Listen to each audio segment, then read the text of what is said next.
So it would seem after all this time, most people have already made their mind up about Pokémon Legends ZA. But after finally taking the time to actually play the game and beat it, I can confidently say most people are wrong about the game. It's been a while now since Pokémon Legends ZA even dropped, but since before the game ever even came out, people were already hating on it, which I don't really blame most people for it because of how terrible the previous game was. I myself was still debating if I was going to skip this game or not, but since I love Mega Evolution so much, I just had to give this game a chance. And I don't regret it, but this game is definitely far from perfect, and we should be expecting a lot more from the biggest franchise in the entire world. But this was still a good game, if not great. Now this game has a lot of pros and cons, but let's jump straight into it with my first impressions of the game.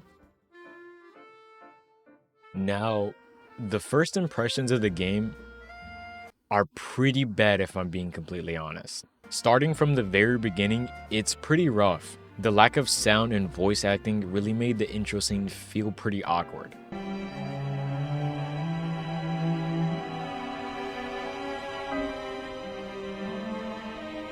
But ignoring the laziness of Game Freak, the first 2 hours were just slow and really just taking the time to introduce you to all the brand new mechanics. Early on, you're kind of on lockdown, which was honestly pretty annoying since all you really want to do is catch and battle Pokemon, but you could barely even do that. For the most part in the early game, you get to choose from this interesting starter lineup, and then you get stuck with a pretty boring story and quest up until the point to where you unlock Mega Evolution, which is really where the game actually picks up. But once the game actually picks up, it is a blast. The main thing that you really find yourself doing in this game isn't honestly that far from Pokémon Legends Arceus. The main focus of this game is really collecting Mega Stones and ranking up in the ZA Royale, which is your main battle system for this game. Catching Pokemon, of course, also plays a big role in this game, as capturing all the Pokemon in a wild zone is a quick way to get points, to get rewards that really help you strengthen yourself throughout the game. I'll touch more on the wild zones later, but one of the main ways of getting Mega Stones is through Rogue Mega Pokemon, which is this game's version of boss battles from Pokémon Legends Arceus, which I really enjoyed at first.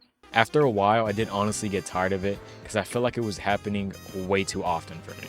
It felt like after every 2 missions, you were just repeating the filler quests and defeat 4 Rogue Mega Pokemon. And it felt that way up until the climax of the story. Now there is a bunch of side quests to do, to the point where I barely even scratched the surface.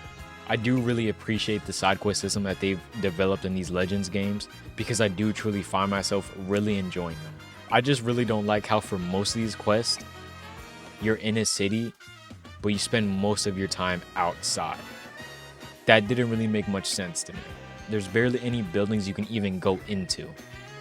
Let's talk about the world more.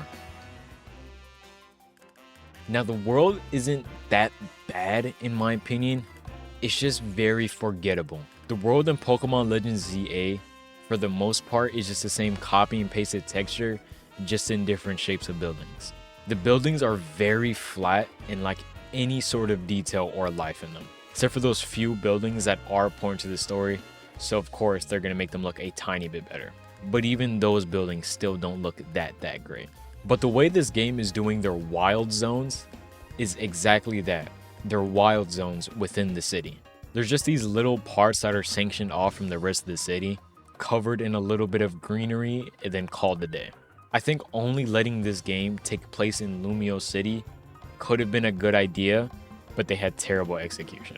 Because Kalos itself has so much to offer outside of the city. There could have been so much more that they could have touched on, but they just couldn't because they would decided to put it all in Lumios. Now what made this choice even worse was the lack of effort that they put into the city that we're stuck in. Don't get me wrong, there is exploration, they have their obstacle courses, and there's good loot to find there. But that's really it, just good loot. There's really no cool lore to find, or any cool Pokemon to stumble across to get as a reward. Just another Pokeball with medicine in it. The world does have a good amount of NPCs and Pokemon throughout it. Just the overall look of the world really just makes it all feel so bland. But enough talk about the depressing world.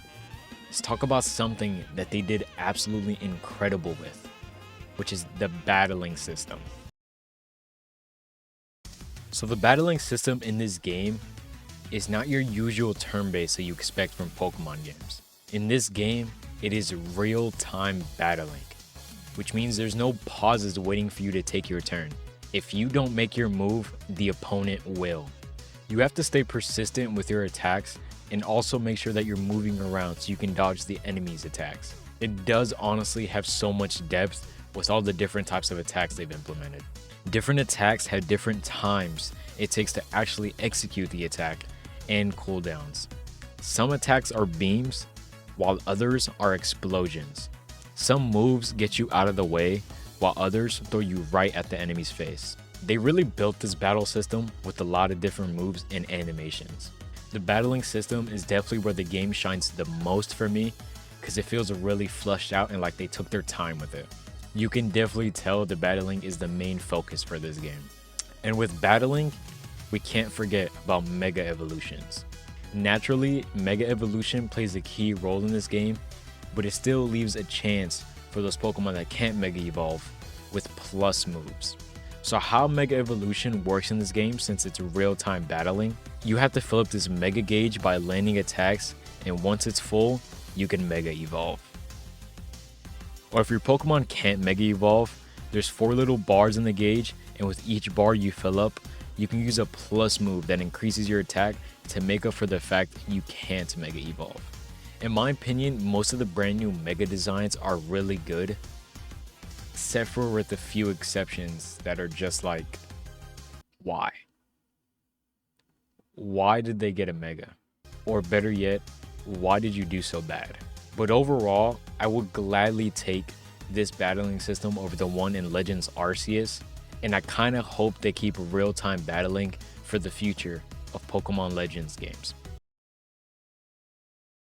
Now for the story of Pokemon Legends ZA, it doesn't really start up until the point where you unlock Mega Evolution.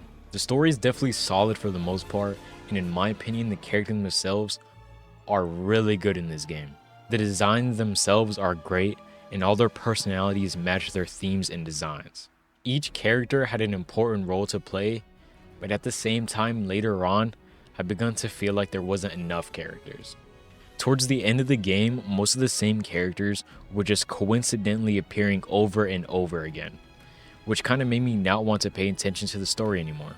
Now for the most part, all the characters that do show up, these are good and great fleshed out characters, except for Tawny, or for your rival. Tawny has to be one of the worst characters I've ever seen. She truly and genuinely does nothing throughout the game, but randomly appears at the end to steal the spotlight multiple times. Spoiler warning, go ahead and skip to this timestamp if you don't want to get spoiled. Towards the end of the game, you have to battle her to decide who gets to go to the tower, because obviously whoever is stronger should go. But even if you win or lose, she still goes, just because she feels like she should. A part of me just feels like Game Freak was being lazy with her part of the story and didn't really want to take the time to develop her part of the story for us to play. But ignoring her, the story was an overall good experience, but I'm still taking Legends Arceus story every single day of the week. Now a few months after the game released, they dropped their Mega Dimensions DLC. This DLC honestly for the most part just brought the remaining and more Megas and Legendaries that weren't in the game yet. And honestly, the DLC was terrible. The story is basically non-existent in the DLC, and you spend 90% of your time collecting berries to make donuts. All the DLC really is a sandwich making mechanic from Scarlet and Violet, just made with donuts instead. I really dislike the repetitive grind to get berries, make a donut, and then do it again till you fill that bar to go to the next quest step. Overall, the DLC tanked the game for me and honestly made me want to stop playing. Now, despite how much I enjoyed this game, even though it's starting to feel like I'm just bashing the game the entire time, it's truly and genuinely because this game does have a lot of problems. This game gets quite repetitive when it comes to the story and quests, which really made playing it feel like a drag towards the end. And shiny hunting in this game isn't bad, you still have to somewhat work for it, but shiny hunting in the DLC is turned into a joke. You just have to get the right donut and AFK for about 5 minutes, and every Pokemon in the map is shiny. There's something to add on to how bad the DLC is. And then the world just feels like a bland copy and paste over and over again. Overall, I did have a lot of fun with this game, a lot more than I thought I would, but it does have a lot of problems that simply just aren't ignorable from the biggest franchise in the entire world. Overall, I'm going to give Pokémon Legends ZA a solid 7 out of 10, but if we're including the DLC, I'm going to bump it down to a 6.5. I wouldn't say the game is worth the $70 price tag, but we all know Nintendo is never going to sell a game not for $70. Moving forward with Pokemon's new game, Wind and Waves, I really hope they take their time with this game and really apply attention to detail like they used to. I really hope this new generation receives a lot of love and time. With that being said, I really hope you guys enjoyed the video. If you did, make sure you hit that like button and subscribe, and tell me how you guys feel about Pokémon Legends ZA down in the comments below. I'll make sure to read every single comment that I see. But with that being said, I'll see you guys in the next one.